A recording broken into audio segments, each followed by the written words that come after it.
Reality is editable, and someone just hit delete on the 7th floor. We're talking about an entire level of the National Library that officially never existed, even though people were inside when the concrete walls were sealed. I've recovered the found footage and the grainy texture photos they tried to burn.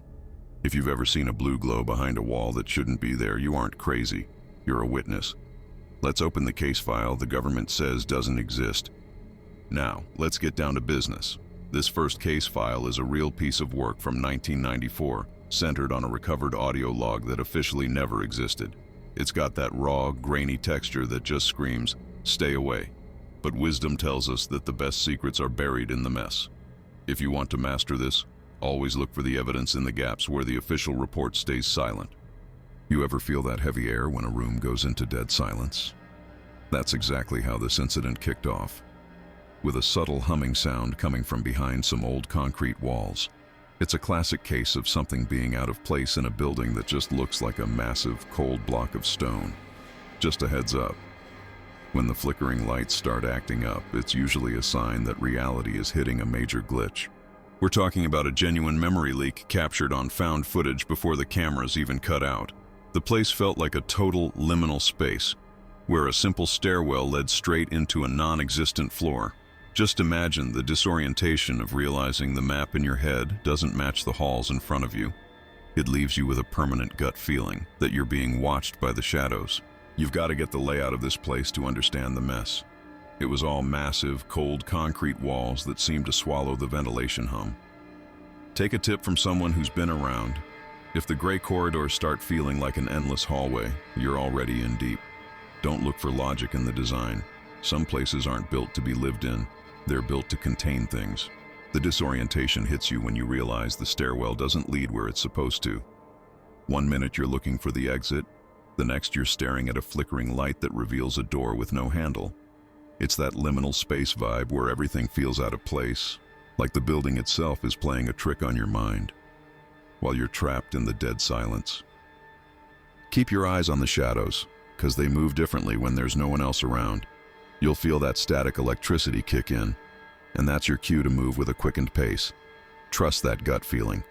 If the hallway feels too long, it's because it probably is, and you're walking right into a non-existent floor that nobody was ever meant to find. You know that feeling when the air just gets too heavy to breathe? That's how it started. A thick, heavy air that felt like static electricity on your skin.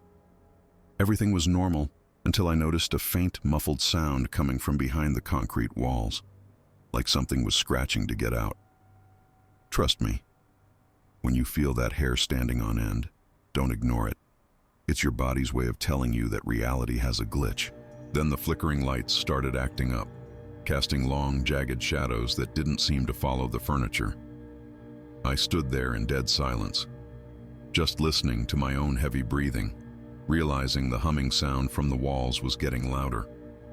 If you're ever in a spot where the silence feels loud, that's a major red flag. It means you've stepped into a liminal space where you don't belong. I tried to shake off the disorientation, but then I felt a slight vibration in the floor that made my heart race. It wasn't a ghost or a monster. It was just the wrongness of the place, like being out of place in your own skin. It's that gut feeling that tells you to move, and move fast, before the ringing in the ears becomes the only thing you can hear. Look, here's the thing. Once you're deep enough, the exit doesn't just vanish. It stops existing altogether. I started walking with a quickened pace, but every stairwell I took just looped me back to the same endless hallway. If you ever find yourself in a loop like this, don't panic. Panic is what feeds the disorientation. Just keep your cool and remember that even in a liminal space, there's always a pattern if you look close enough. I could hear my own heavy breathing echoing off those cold concrete walls, and it was way too loud in that dead silence.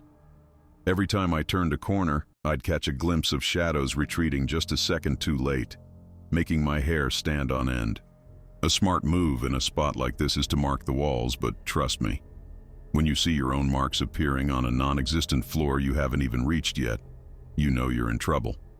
The heavy air started to feel like a weight on my chest, and that ringing in the ears just wouldn't quit. I realized then that I wasn't just lost. I was being isolated by the building itself. like a glitch that the system was trying to overwrite. It's that gut feeling again, the one that screams you've crossed a line you can't uncross, leaving you alone with nothing but the humming sound of a reality that's failing. Now this is where things went from bad to run for your life. I turned a corner and there it was, the blue door from the case file sitting right in the middle of a solid concrete wall. There was no handle, no hinges, just a faint blue glow bleeding through the edges and into the dead silence. In a moment like this, your first instinct is to freeze, but a wise man knows that when the flickering lights die out, you don't want to be standing in the dark. I felt a massive vibration in the floor, like the whole building was shivering, and that's when the muffled sound turned into a roar. A figure stepped out, or rather it seemed to unfold from the shadows, with proportions that were just wrong. It moved with a jittery, unnatural hitch, like a glitch in a video that won't load right, making the static electricity in the air thick enough to taste. If you ever see something that looks human but moves like a broken machine, don't stick around to investigate. That's the uncanny valley reaching out to grab you. The disorientation was total, and my heavy breathing was the only thing keeping me grounded as the room began to stretch. I saw a flash of found footage playing on the walls. My own face, from a camera angle that shouldn't exist. And I knew I was standing on a non-existent floor. I didn't wait for a second look. I turned and ran with a quickened pace I didn't know I had.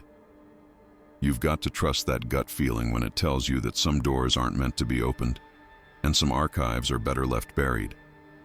Look, I didn't stop running until I hit the main lobby, but when I looked back, the hallway I just came from was gone. Just a solid sheet of drywall where the stairwell used to be.